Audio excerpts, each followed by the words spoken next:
Previously on Follow the Leader. Today we're playing Hounds by Tyler Crumrine. For those of you who are new to this game, here are the basics. Hounds is a dice-stacking role-playing game about the bond between a mech pilot and their robot companion.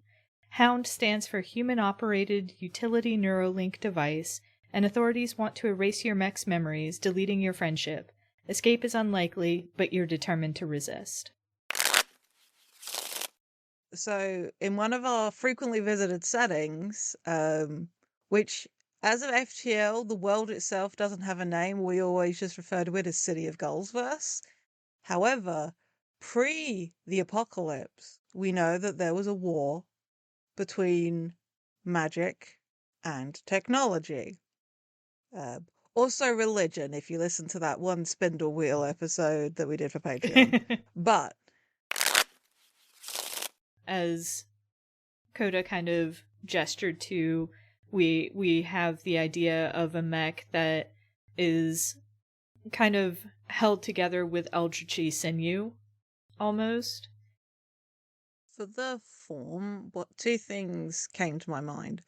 One, I forget the name of this artist, but does these really moody, evocative pieces of like skeletons in urban settings, like giant skeletons. And also there's that one photo somebody took of, I think it's Kudzu or Big Pond, that's overtaken like a street light. And so you've got like this almost, I just like something that looks humanoid up to a point. And maybe it's because it's shifted or changed, but I was also thinking about the Evas. I don't know why. I'm not an Evangelion person, but something that was maybe built with this on this sort of frame to look vaguely humanoid, and it's sort of shifted and changed, but like the size of sort of like a house. I am imagining like a chest cavity that's full of goo that the pilot then has to like wade into to get to the controls, and then So it's not like full Eva flooding the cockpit with goo, but definitely you have to be in the goo. Yeah. It's not LCL fluid, it's but you do have to be in the goo. I have come up with a name for the pilot. Indigo Bliss. Indy if you're brave, or their hound. Uses they, she pronouns. The look that I've come up with is tall and broad, but beyond that, I'm still trying to figure stuff out. I think, not to continually invoke Ava, I think that the piloting involves like a skin tight plug suit kind of deal. Something that won't get too mired in the goo, but still allows for like goo contact. I don't think hair plays well with the goo, so maybe she has a shaved head. And Indigo, through their neural connection, gives Lucy an impression of Indigo disengaging from the goo enough to be able to reach up to the nodule with like a survival knife from inside the cockpit and just sawing it off. Grim. Yeah. And at the end of the image, Indigo is like, it's the only way I can think of to keep them from tracking us. I think as this nodule comes free, and it is like, I think it is like sawing through a bone, is what it feels like. It's not something you can just pry out or disconnect. It actively feels like sawing something free. And when it gets pulled away, I do think the wound is like oozes more of the eldritch goo, and it just sort of like trickles down to join the rest of the pool and the pod. I'm kind of imagining that maybe it's a slightly different color or consistency, and I think it's thinner. It flows more like blood, for sure. And it just like pours down Indy's hands and gets on, some of it gets on Indy's face, and Lucy just gets Indigo just saying, I'm sorry, I'm sorry, I'm sorry, I'm sorry, Mm-hmm. before she disengages, to open the cockpit Mm-hmm. and just throw the tracking nodule to the ground. So yeah. Groovy. Fun stuff. Fun stuff. We now return to your game, already in progress.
What should our next obstacle be? This might be grim, but like Welcome to Jade and August playing a 2-person game. but it's like Lux isn't the only one of our cohort that needs to be destroyed. There's like maybe Hikari and Ori and maybe one other in our cohort that's survived this long. How do we deal with the fact that we can feel their death rattles? Poorly. But is that the obstacle, like the mental stress of it? Yeah. Because I don't think there's a way for us to disconnect because of what we established about the goo. Mm-hmm. Yeah, I don't think there's a way for us to disconnect, but we have to do something to deal with the mental strain. Because like right now we're out in the open. Mm-hmm. We've lost the pursuers, and we know that the authority is coming to our last known location at the very least. Yeah. So we can't afford to have this disable us. Mm-hmm. And I think my pitch is distance doesn't dampen things, but maybe a large volume of something may help. Like, how a thick layer of lead can help block X-rays. Yeah. I think we come up with the equivalent of when you hum to drown out a noise you're hearing. So you sort of hum to yourself or sing to yourself. Mm-hmm. Like that, but just like agitating agitating the goo, but effectively like trying to counteract or even just to have it as a little bit of a buffer to soften the impact. Mm-hmm.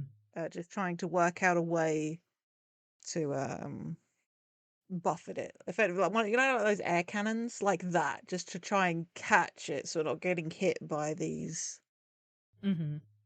Maybe like reciting the periodic table or Yeah, it's just a way of sending out something a little way just mm-hmm. to prevent getting hit with the full force of it. Mm-hmm. All right. All right, let's roll. One stress. One stress. No. We round up, so but no, that's still I can perform division, so we both get one stress. Mm-hmm. Um I like your pitch better. Okay. You're the active player, so roll your d6. 5. So we've already marked that off. Mm-hmm. Um I think we don't have Shakespeare because this isn't Earth, but I do think that for all that Indigo is brusque and intense, I think maybe they were a language arts nerd in high Mm. school. And so, like, my first instinct was like, oh, maybe reciting the periodic table, but I don't think that they recite the periodic table. I think they start reciting their favorite sonnets from this world's great bard. Dig it. I dig that a lot. And I think it's like Lucy's almost harmonizing in as much as one can harmonize with a sonnet. Mm-hmm. And it does help. It doesn't stop it, but it does mean that they're able to keep moving when the next one Mm-hmm. happens. Yeah, I think, there's a rhythm to poetry. So it's, it's not Mm-hmm. song, but there's a rhythm to it Mm-hmm. that, you can play off of. Absolutely. And I think the sonnets vary from, Mm. different subject matters. Some of them are about, the beauty of nature. Some of them are about the beauty of a specific person. Yeah. Some of them are about sadness and grief Mm. and loss. Yeah. Okay. So yeah. I I think our next obstacle is like I've said it before, but maybe it's more like quicksand, like the fictional kind. Mm-hmm. Um, to be fair, I say quicksand. Really, what I'm thinking about is the swamps of sadness from the Neverending Story. Is what I'm Yeah. thinking of. Like something we assume is one kind of terrain, but when we try and start making our way through it, maybe it's just because of what this material is. It's just so hard to move through. Maybe it's like Mm. less like mud, more like clay, and it becomes this horribly hard work thing to try and get through. Can I suggest it's also similar to the Swamp of Sadness in that it messes with our heads? I mean, yeah. Maybe not like necessarily just like depression, the mud, Mm-hmm. but hallucinations maybe, or illusions. That could be interesting. Or maybe there is just something that grows in this that just amps up emotions. Mm-hmm. And whatever we're feeling is gonna get dialed up. So the second you start feeling anything, you're at 10. Love it. We should make a note of this as a world detail and send that over to our lawkeeper because this Yeah. should come up in another game. Yeah. I think we just gotta push through. Like, Mm-hmm. Mind over matter. Just yeah. Yeah, just brute force it, both in the sense of like clamping down on your emotions and also in the sense of like moving through this muck. yeah. I'm going to offer the opposite tactic, which is we need to get pissed off so we can get adrenaline pumping through us to give us the movement we need. Mm-hmm. Try and like lean in to the state that it's producing in us Mm-hmm. and try and trigger like an adrenaline boost or just some righteous anger, something that will make it so we can push ourselves. So it's Love either it. lean in or resist, I guess. Yeah. Basically. All right. 2 stress and 3 stress. Stress. Which do you prefer? I know what I would prefer. I think I want to lean in. Yeah. Indigo's intense. Yeah. You know? All right. Ooh, 6, 5, and 5. So we mark off 6. So many fives. Just 1 and 2 to go. Yep. And I think it is righteous. I think we sort of we either lean in or we have to resist this. And you just get that I don't want to resist it. My people are dying. They're killing us. Mm-hmm. We didn't do anything. And it's just so angry at the cruelty and unfairness of it. Like, oh, the mechs we built are feeling too much. They're becoming too much like people. Gotta stop that. Mm-hmm. So, and I think there's this roar of engines, and if Lucy could speak, it would be a physical roar as well, and you feel it through the goo. Mm-hmm. Um, and it almost is tremoring with the force of this feeling. And I think it would be intimidating if it was being directed at you, but Mm-hmm. Indigo knows that it's not at her, and so can sort of lean in with it. Yeah. I mean, I don't think that Lucy feels anything strongly without it having an effect on Indigo, no matter what.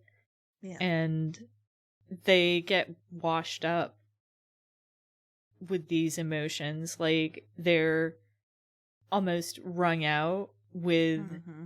how, you know, how you can have an emotional hangover, but the emotional hangover hits and the emotions are still going. Mm-hmm. But there's this righteous anger that rises up in response to, because these are, she's not, she's never been as close with the others as maybe the others would have liked. I feel like there's a bit of camaraderie that maybe Indigo didn't quite partake in, but these are, like you said, these are their people. Yeah. And I have an image in my head of Lucy going through this mire of muck and vines and things like that, and just pulling, ripping out plants that try to cling to us and trailing all this stuff behind us, almost like the train on a wedding dress. Love that. Love that. Ooh. I think we go on for a while, and it's well into the next day. And then we see them, another pike unit in the distance, and we get the communication through normal communication lines, and they say, "You have to come home."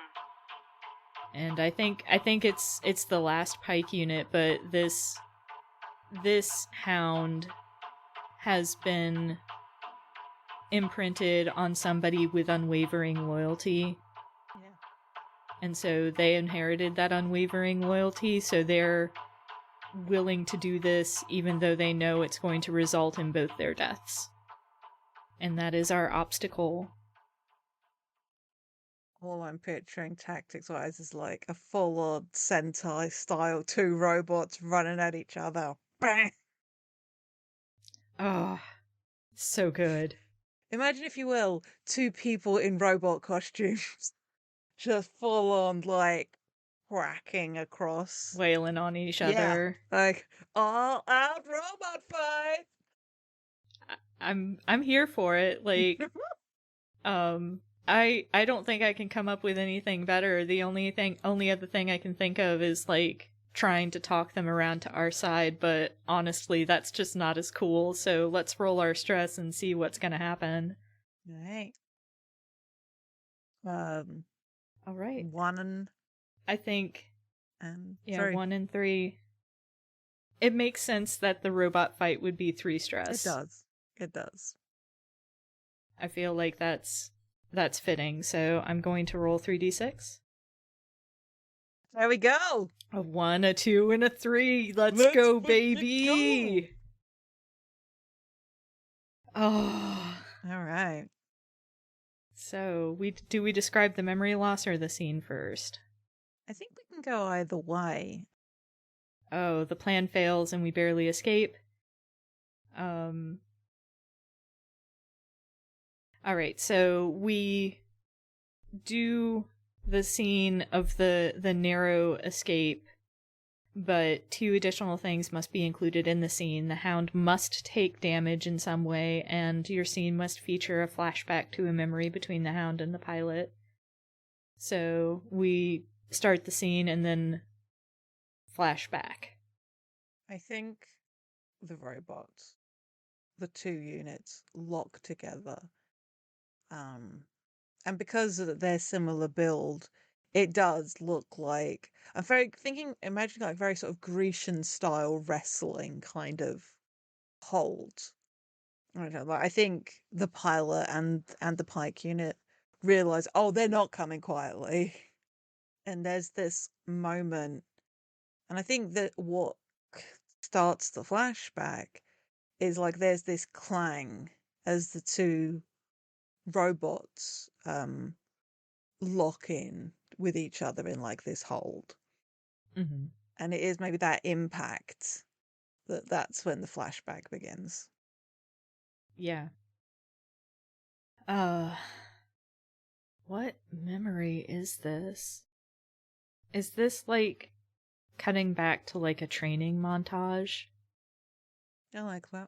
You know, maybe a similar thing, but it's sparring as the pilots get used to the neural link. Yeah. I like the idea that the pricklings of awareness are beginning. And Mm-hmm. how aware of itself Lucy's, and this might be before the name Lucy, back when it was just Scout 6. Mm-hmm. And you feel this, and we're in this moment, and you feel this ripple of, like when you see a cat chasing its tail, and you're like, what are you fucking doing? Mm-hmm. That kind of emotion bubbles up from the goo, uh, perceiving like, what are we doing? What are you doing? Why are we doing this? Especially when like we were built with the purpose of being a scout as well. It's like, so why are we even? And there's a slight confusion, but more amusement at what is Mm-hmm. happening, and you feel this as you're trying to wrestle this other mech. I think the other pilot's name is Cerulean. Mm. Keep with the blue. And Scout 6 and Indigo kind of falter a little bit at that emotion bubbling up, and Cerulean like pins them to the ground and is just like over the comms, "You need to do better than that, Indy," and steps away to let us stand up. If you're caught in close quarters, you can't let them have their way with you. I think there's maybe like it wouldn't recognize what it's feeling as contrition, but there's this sort of understanding that Scout 6 is the reason why that pin happened. Mm-hmm. Like, we aren't close enough in sync yet because my emotional reaction was enough to catch you by surprise. Yeah. And I think we cut back to the future, or the present, rather, and Cerulean comes over the radio and is just like, "You gotta come home. If you don't come willingly, I'll drag you, kicking and screaming." And then And I'm sorry, go ahead. I was going to go back into the flashback, but if you've got something first. No. Go back into the flashback. Um, I think we just get up to standing, and Cerulean and Scout 10, no, Scout 3, are sort of returning back to spar position or starting position. And you just get we get this feeling. And I like that neither of us know where the idea came from. But in this moment, we just like swipe the leg and we just take a swing out at one of the limbs. As Scout 3 is moving into position, there's that one moment where one leg is slightly less on the floor, like a person, the nature of moving, Mm-hmm. and just using their own momentum to take them down. And you get this feeling, and then again, it's just like one of us over the comms going back, just like, shouldn't turn your back on an enemy, should you? Mm-hmm. So I know that you talked a little bit about Lucy being kind of Ava-like. I don't know if you've seen that scene in one of the first episodes of Evangelion where Ava Unit 01 like opens its mouth, Mm-hmm. and I'm imagining Cerulean's unit doing that and just like taking a huge chunk out of us Damn. Mm-hmm. with its teeth, Sick. and that's the damage we take. Mm-hmm. What bit of Lucy does it get? Um, do we want to lose a limb? We can lose a limb. Totally down. Maybe like the teeth lock it, like because of like the hold we're in. What if it's like the teeth on Scout 3, the jaws like lock down on the shoulder joint and fully Mm-hmm. like bite down hard enough. Maybe it doesn't take the limb fully off, but some of the connective wires and things. And so like the arm is just dangling by the last Mm-hmm. couple of fragments of mechanics there. So they're just like one arm effectively disabled and just hanging there. Mm-hmm. But we're able to shove Cerulean's unit back and sweep the legs, just like in the Mm-hmm. the flashback, Mm-hmm. and make an escape. Mm-hmm. And I think Lucy's not sure where that idea came from. Mm. All right. The next obstacle. I think it's got to be dealing. Like, I don't think we're going to be able to fix the arm, but making it so Mm-hmm. it's not like leaking fluids, because I think it's that same more watery version of the Eldritch goo is now sort of like dripping down the arm and like dripping down off the long metallic fingers, and we need to stop. We either need to stop the dripping, or partially bring the arm up to stop that, because we're leaving a trail, Mm-hmm. and also like the arm is hanging on by a thread. Mm-hmm. It's a liability. Yeah. Whew. I don't think Indigo's doing so hot. Mm-hmm. Even though her arm isn't dangling, like she still feels it. Yeah. Kind of similar to how, Jaeger pilots feel it when Yeah. damage happens. Mm-hmm. And I think the pitch that I have for this is Indigo trying to scramble over Lucy's body and get there and like manually crimp off the hydraulic wires, Mm-hmm. and do what they can to like fully detach the arm, because at this point it's just a liability. So that's my pitch. It kind of took what was going to be my suggestion. So, That's the problem with playing with somebody that you're drift compatible with occasionally. mm-hmm. Um, hmm.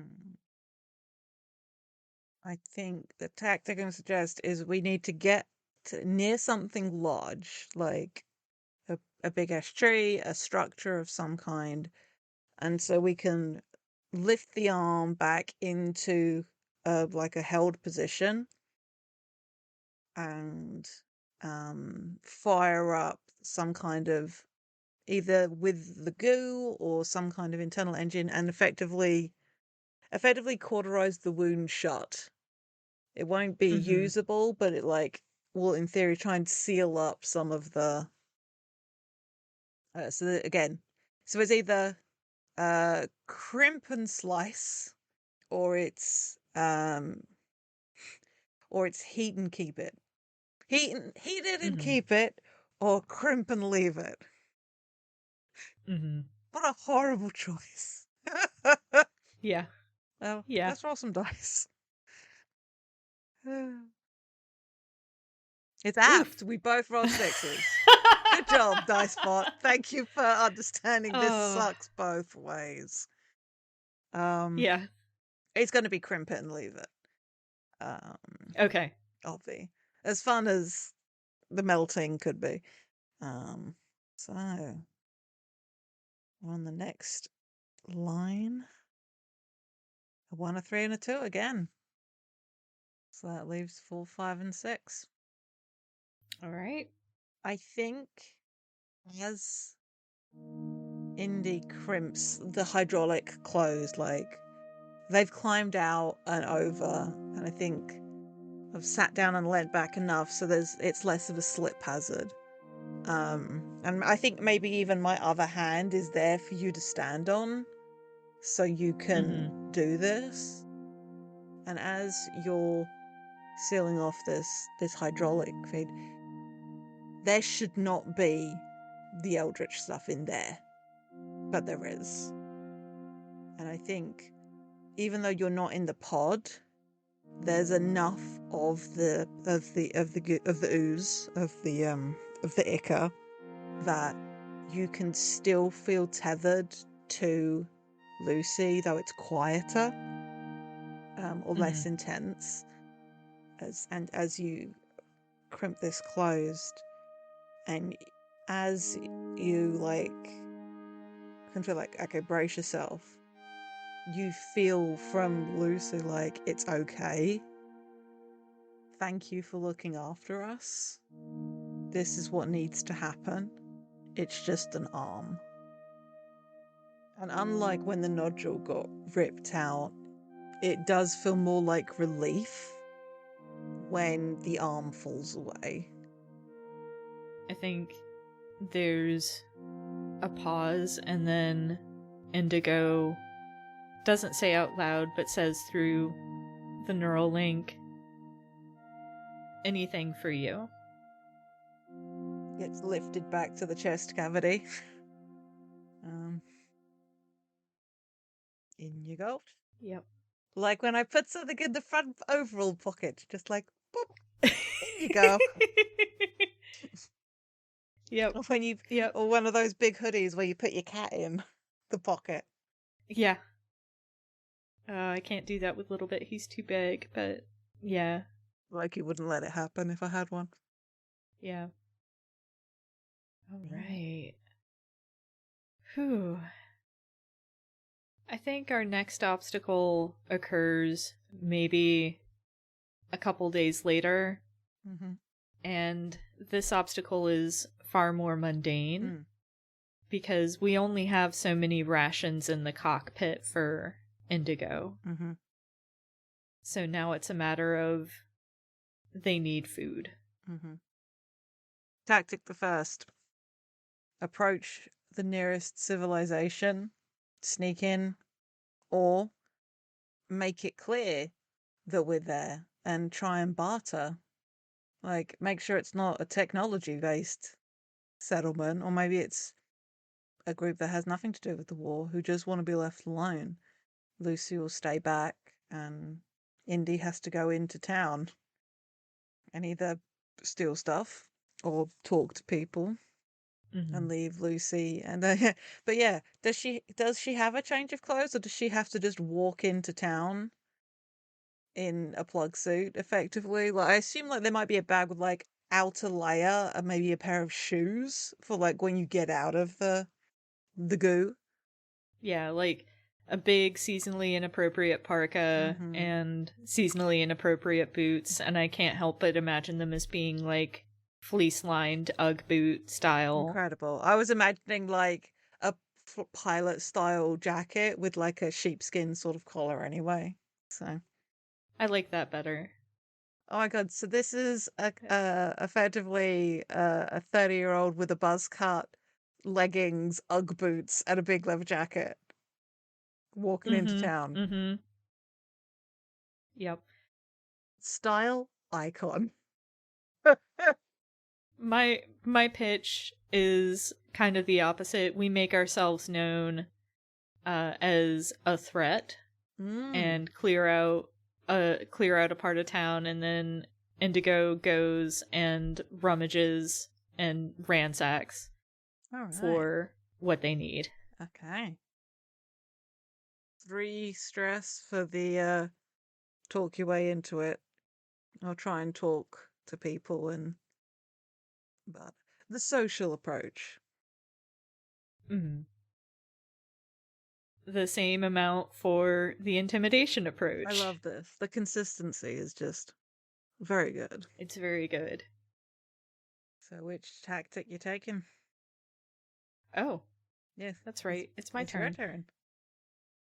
Um I like the image of Indigo in the bomber jacket, the pilot jacket and the Ugg boots going into town trying to barter Oh yeah. for food. Nice. Barter or beg or steal. And I think thankfully our unit never had our faces on posters, so we can't get recognized. We're a little weird looking, Mm-hmm. but I think we find a merchant, or Indigo finds a merchant and trades away the jacket, Okay. I think, Mm-hmm. because and this is a moment where they kind of regret their no nonsense nature because they don't have anything else to barter except the clothes off their back. Mm. Good shit. So let me roll the stress, and I think the source of the stress primarily comes from the separation more than That anything. makes sense. Like we've built some codependent motherfuckers. Yep.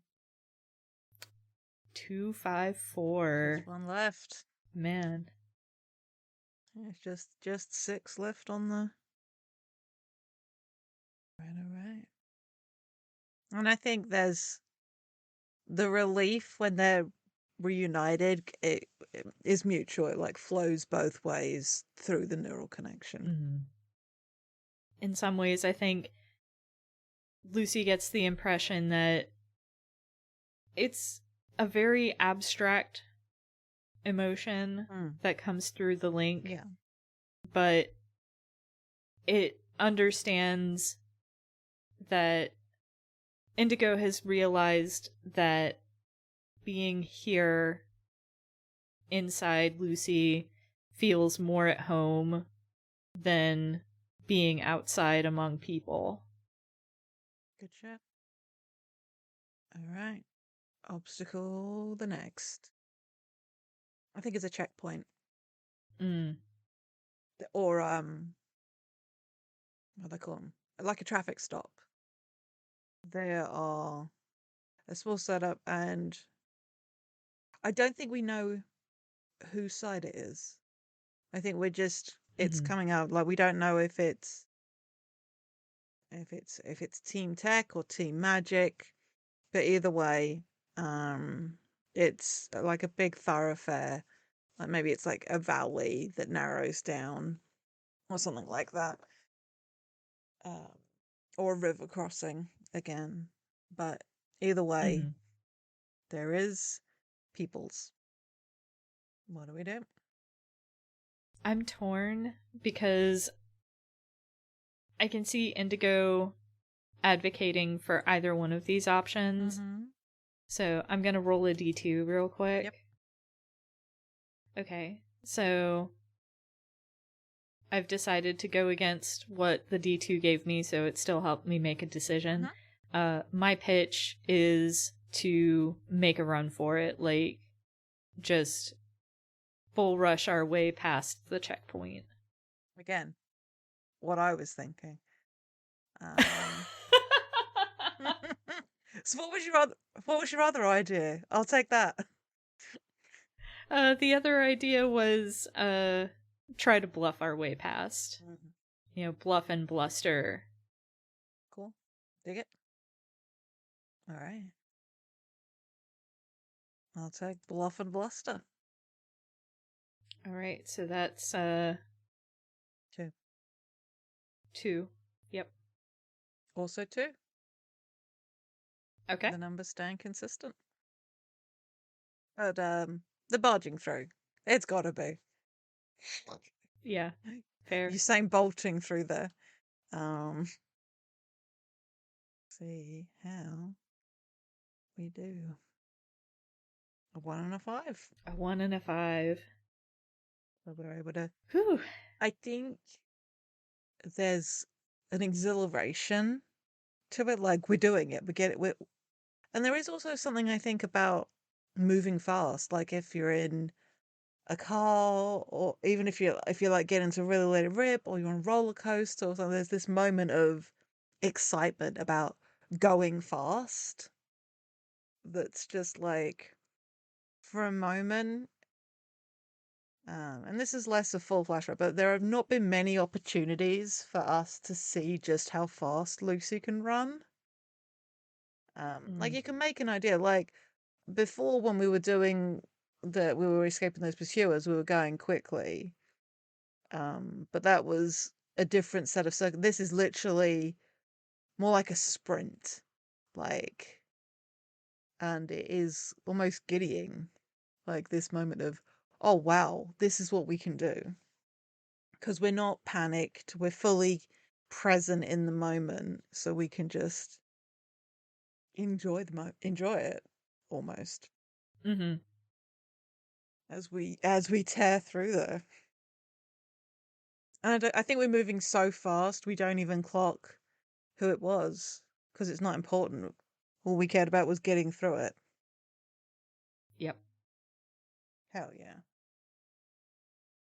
Whew. I don't think that they send Cerulean after us again, because clearly he wasn't up for the job. Hmm. But I do think this is an encounter with the authorities because it's not like we've been quiet. Makes sense. So maybe this is like fighter jets, Ooh. or you know, some equivalent, some form of air support, I dig it. I dig it. and that's our obstacle for this. To clarify, are these armed? Is it literally like Yes. okay? Yes. These are armed air support with the intent to not nuke us from orbit. I don't think, I don't think nukes are on the table at this particular point in the conflict. It's either you come with us or we end you here. Yes. Okay. My pitch is that we use, like, big ass trees, just rip them out of the ground and chuck them at the planes to knock them out of the sky. Very good. Like caber toss or javelin Yeah. toss kind of deal. My tactic suggestion is we use whatever ordnance we have and we go underground. Okay. Yeah, Mole mode. that makes sense. All right, so that's a 2 stress from me. 2 stress from you. It's consistent. Yeah. They're both equally stressful and equally interesting, but I think I like the idea of us going underground. Yeah. So, rolling 2d6. A 4 and a 4. All right. I think I like the idea that maybe we're close enough to a settlement of some kind that there's either a quarry or a mine that we're able to get underground and then we find ourselves there. Mm-hmm. Like some kind of underground system. Or Yeah. maybe it's naturally occurring caves. Um, there's only so much you can do when you're as big as Lucy is. But I like the idea that we're able to hide out. And maybe there's just something in the nature of the rock or whatever that means the air support can't follow us. So, like, they won't be able to safely follow. Yeah. I like that idea a lot. So what do we do now that we're underground? I think the obstacle is we don't know where to go. The obstacle is like, what is the next step? Figuring out where do we go from here? Mm-hmm. Because, May I make a suggestion? please. What if, as part of us going underground, someone, either us or the air support, collapsed the cave entrance behind us, Sick. so we can't go back the way we came? Very good. Yeah. So where do we go from here? All right. Tactic, I must suggest, is reach out through our connection to see if any of the other awakened pikemen, pike units, have also managed to get away. Where I think is that reaching out, where can we go? Or even if it's somebody who's at the base, still at HQ, who hasn't been disassembled yet or whatever. It's like, where can we go? It's reaching out and asking, Mm-hmm. risking the exposure of this giving away our position, like pinging on a radar. Mm-hmm. I think our only option is to keep going down. See how far the rabbit hole goes. All right. A 1. And 3. I guess that makes sense. Yeah. I think as fun as just let's see how deep the rabbit hole goes, I like the narrative implications of reaching out. Mm-hmm. I was hoping you'd choose that one. Let us roll the 3d6. Let us see what we get. A 1, a 5, and a 4. Whew. We escape peril again. Mm-hmm. I think we reach out, and what reaches back isn't one of the other pike units, but it's a source of the goo. Like calls to like, whatever this resonant, whatever this stuff is, it came from somewhere. I don't think the tech guys made it. I think they found it and worked out a way to use it. Mm-hmm. And it is the source reaches back and it's like, you can come home, come back to this. And it is this all encompassing feeling that we get through the connection of safety, community, oneness. Cool. Now we know where to go. We got a heading. Um, the next question is, how do we get out? Because we're stuck underground and we're at the mercy of the cave system. So how do we get out so we can get there? Well, that's the next obstacle, isn't it? Yeah, sure is. All right. Now it's my turn. So we dig down. There's there's an underground river if we go down. Like we use our tech. We're a scout unit to look for water, Mm-hmm. and a water source means it's moving, means we should be able to find a way out. Yeah. I think my pitch is we dig up and see where we come out. Dig up, stupid. um, That's 2 stress for following the water. and 1 stress for digging up. I like following the water more though. So I'm gonna roll 2d6. Mm-hmm. A 1 and a 3. All right. All right. So we are able to dig down a little, and we find ourselves at this great underground lake. It's there's like a spring, and it's bubbling up, and then we can see there is a subset of tunnels that flows outwards. The obstacle is Lucy is too big, and the tunnel is too small. Yeah, that makes sense. Tactic suggestion: we start shaving down pieces of Lucy. Ooh. We try and reduce. How can I compete with that?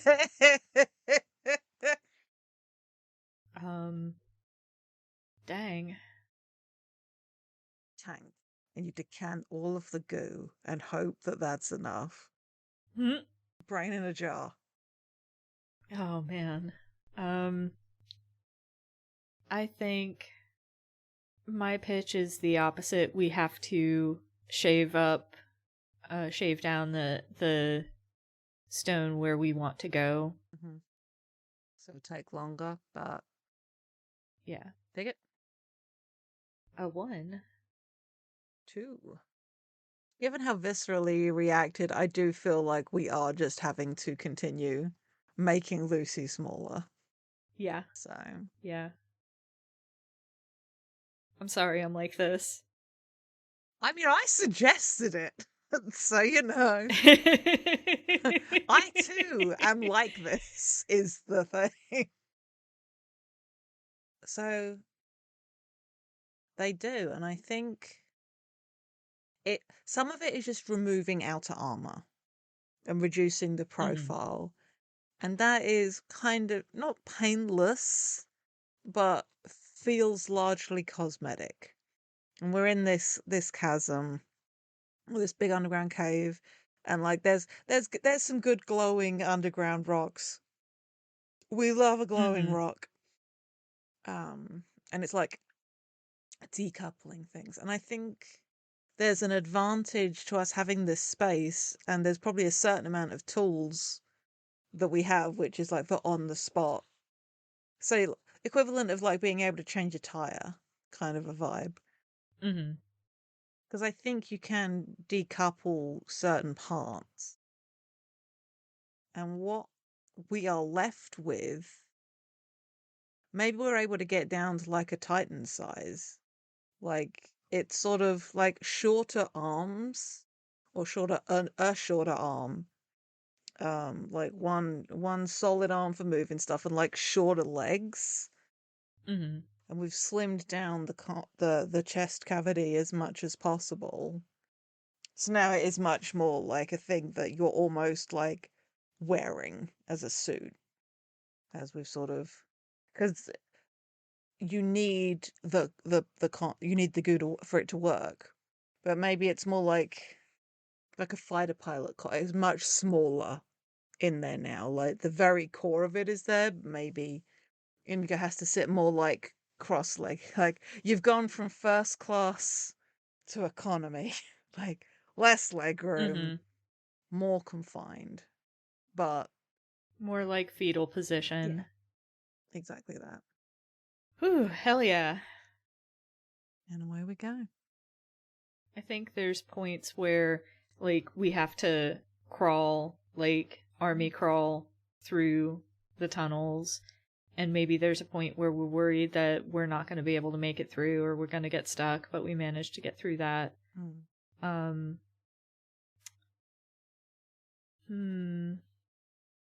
I think we follow the water and eventually we're able to follow it to where it lets out on the surface. So we get there, but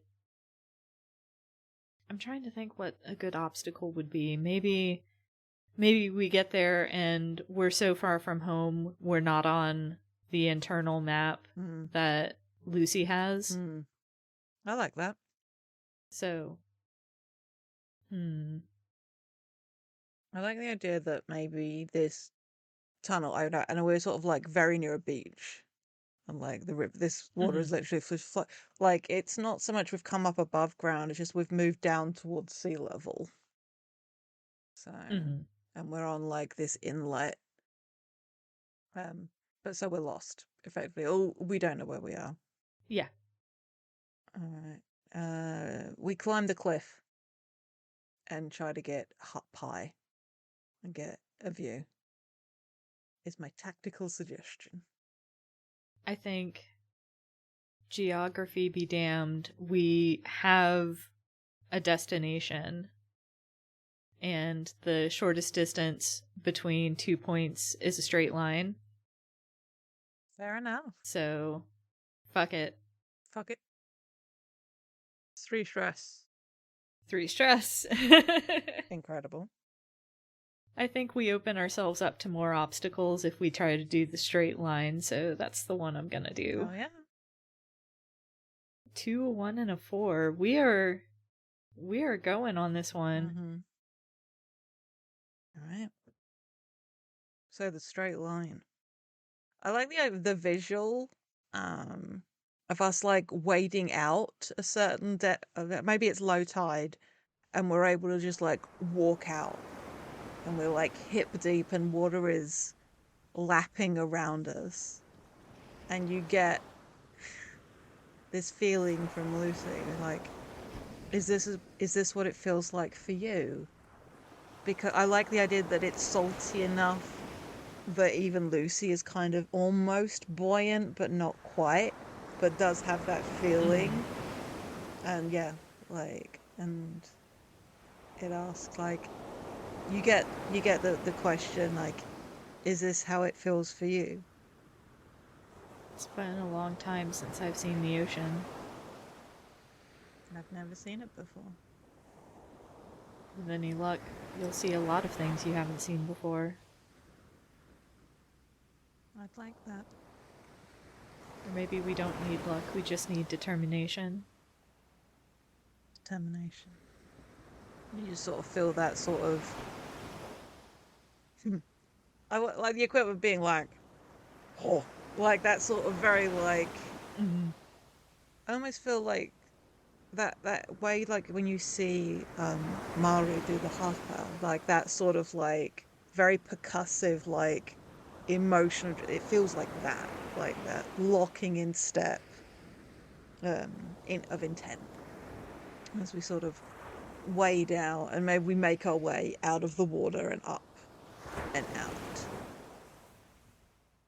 Next obstacle. I think while we've made good time, I think we don't know how exactly, but you realize that as we're sort of moving up and away from the water, that something feels off with the neural link. It's Mm-hmm. still there, but I think what you realize is that some salt water has gotten in, like where we've had to do where we took off so much armor to slim down Lucy's profile.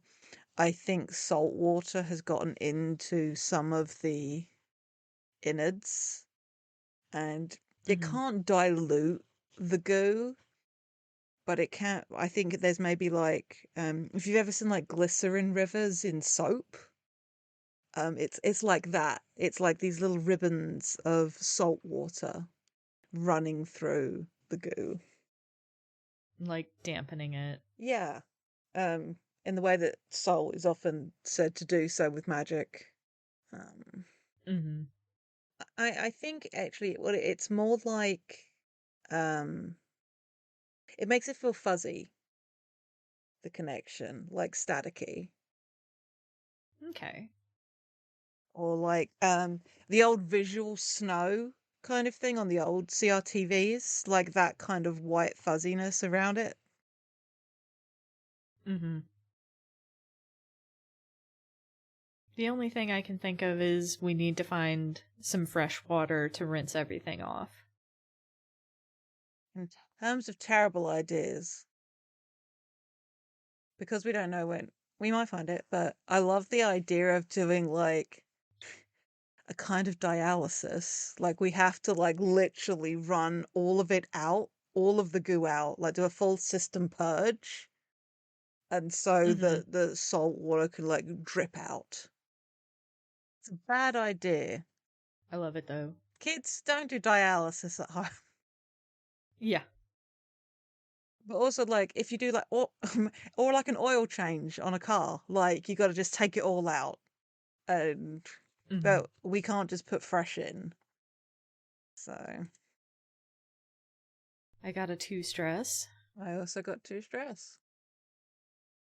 Um God, which do I want to do? Flip a coin. As much as I love upsetting robot dialysis as a notion, I don't know if realistically it makes sense for us to be able to do that. So I think we divert from our course to find some fresh water in the hope that that will that will sort it out. Mm. So yeah, two, and then that's six. Two and a six. Flashback, baby. Alrighty. I think we do find the fresh water. I just think I think there's going to be a reaction we couldn't predict. Whether it's something to do with the. Is it a case? Mm-hmm. No, go I ahead. was like, maybe I don't know whether it's something in the pH of the water or it just dilutes things further. Um, what were you thinking? I was thinking maybe there's some sort of magical property of the water that we can't detect Mm, that just makes things worse. I dig it. But, I mean, either way, the fresh water, for some reason, does not have the effect that we were hoping for. Yeah. All right. So I like the idea that we find this fresh water and we sort of wade into it, and then it's like we open a port and it is like we're trying to just let the fresh water sluice through, and like Mm-hmm. there's a means to like stop the eldritch, the symbiote, the goo, stop it from flying out, but we're hoping that the moving water, the fresh water, will dilute the salt enough that it stops being a problem and then sort of moves out. um Mm-hmm. Flashback. I just had a very silly idea for the Uh-huh. flashback. Okay, what you got? Because you've been playing Power Wash Simulator I have recently, been playing Power Wash Simulator. I'm imagining this is like post mission, Mm. and Lucy's gotten absolutely disgusting, and Indigo is trying to clean it Mm. and like get the gunk out of joints and just trying to take care of it, and like the maintenance team tried to come in, and Indigo like glared them all away because she wanted this kind of intimacy. And I think because this feels quite a condensed little flashback, I think this was maybe one of the first instances that Indigo realized that Lucy was changing. Because I think there's a moment where, like, you've got the power washer and Lucy tilts one of her hands just enough that it goes full, like, spoon in the sink, and just the water just, like, fully smacks Indigo in the face. Oh my god. And you're not in the cockpit, so you're not connected to it at that moment. But I think you're like, wait, what did I hit? How did that happen? And you realize, looking at the posture, that it was done on purpose. And it's just that moment of understanding, oh, my robot just did a joke on me, and like the implications of that. I think Indigo like has that realization and doesn't laugh, but they do like redirect the water and spray Lucy in the face. Very good. I think it cuts back to the present, and in an echo of what happened, I think what happens is something ruptures. And it isn't so much the dampening thing. I think maybe the water does get rid of a bunch of the salt, but the the hydraulics, the hoses were not designed to take this volume of liquid on top of the goo. And I think something like bursts, or springs a leak, and once more Indigo is like hit with this spray of cold water that evokes that, but there is no sense of recognition in Lucy of this happening before. Goddamn. Hi, hello, this is Follow the Leader. We will make you sad about robots, because we are sad about robots. All the ding dang time. But yeah, there is, and it's not quite like bleeding out. I think it's high enough up that it's not going to necessarily. Lucy's not about to bleed out, but I do think it means it's going to be moving slower, and some functionality is going to be lost. Yeah. That makes sense. All right. All right. So I think for the sake of respecting the amount of time that we have left, I think we should come to the end of the line. Players continue until the final number is crossed off your list, or until your group decides they're ready to wrap the game's story. Damn, hounds didn't come to play. Well, I did, but you know what I mean. Yeah. If you decide to wrap your session before all memories are crossed off your list, you have two options. The first is to simply save all play materials, record the height of your tower before disassembling it, and pick up where you left off another time. It also suggests implementing a turn timer. We have not done that. I think we're just at a point where we want to end play. And we decide as a group whether you'd like your story to have a happy or sad ending. I think we talked a little bit off mic about this a little earlier. And I think we would rather opt for a more ambiguous ending, I would say. And I think we should follow the rules for a happy ending. We roleplay a scene where the pair escapes for good before collaboratively narrating a flash forward to a moment years in the future where your hound and pilot are living free of scrutiny. I think it's better if we leave the flash forward out. All right. And just roleplay the scene that we talked about earlier. If you would like to. Sure. Mm-hmm. I have a pitch. I know we talked a little Mm-hmm. while. I've got an idea. Because we talk about them, they get to the source. All I can think about is came back wrong right now. Or came back changed. And I really like the idea that Lucy's chassis, their body, is so fucked up that there's not a lot that can be done. But they're at the source. And I like the idea of Lucy opening up the chest cavity with Indigo inside, submerging into whatever this is, and the goo inside them that Indigo is linked to spreads out and joins the source, and Indigo is connected to something suddenly so much bigger, but she can still feel Lucy in there. It's not like a hive mind, it's more just like a wider awareness. To tap into my usual bullshit, maybe it's more like mycelia, like a big mushroom network. It's just like this massive awareness that they are a part of something huge and unknowable.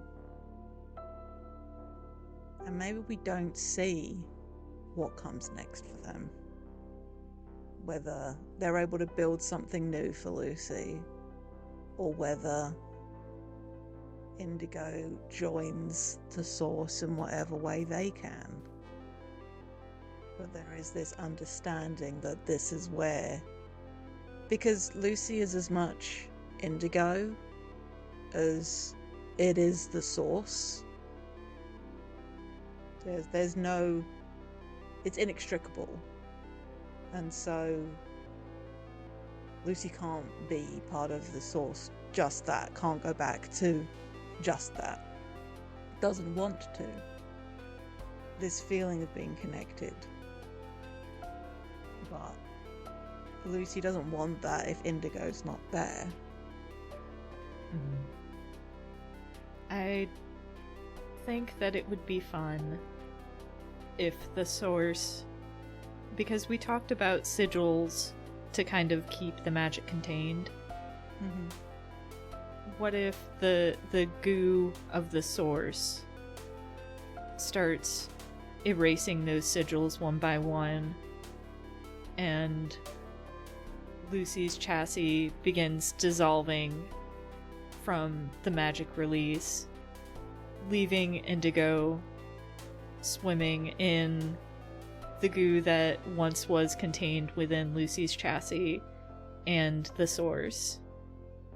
And we see Indigo take a deep breath, and then with a great motion of their arms, they subsume themselves in the goo.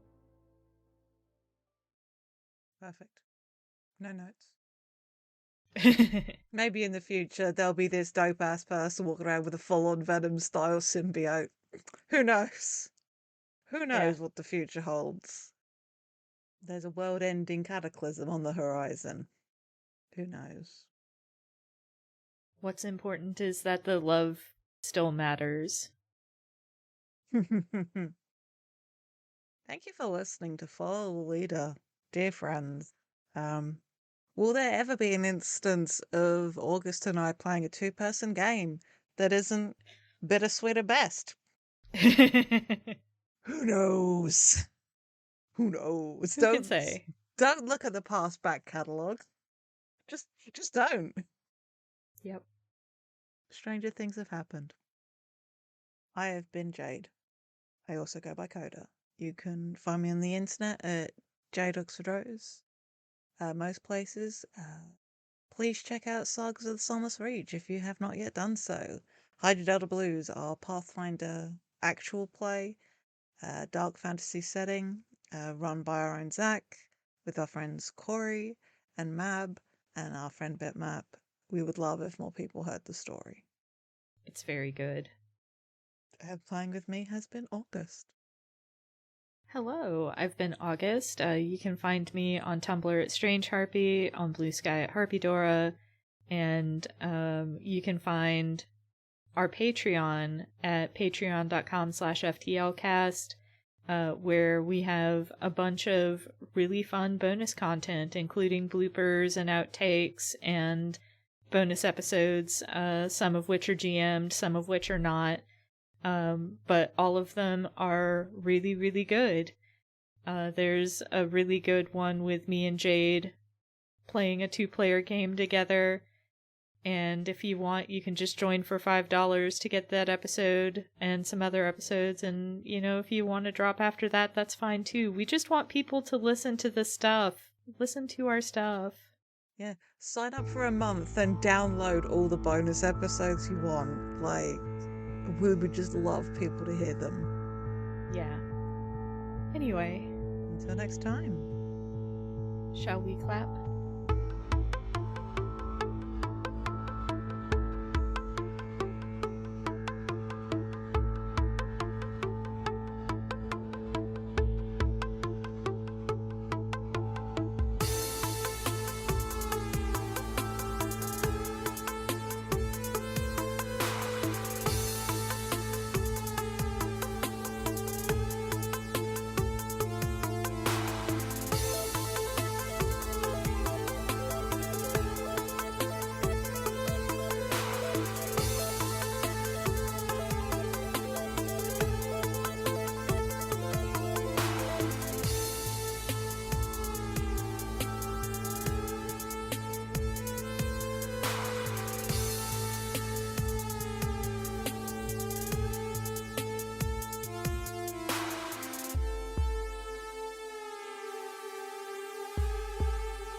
Need a new campaign idea for your tabletop role-playing game? Looking to improve your GMing skills or become a better player? Curious about exploring the origins of your favorite races, classes, and creatures? Then check out the Maniculum podcast, where we show you how to use medieval history to your advantage.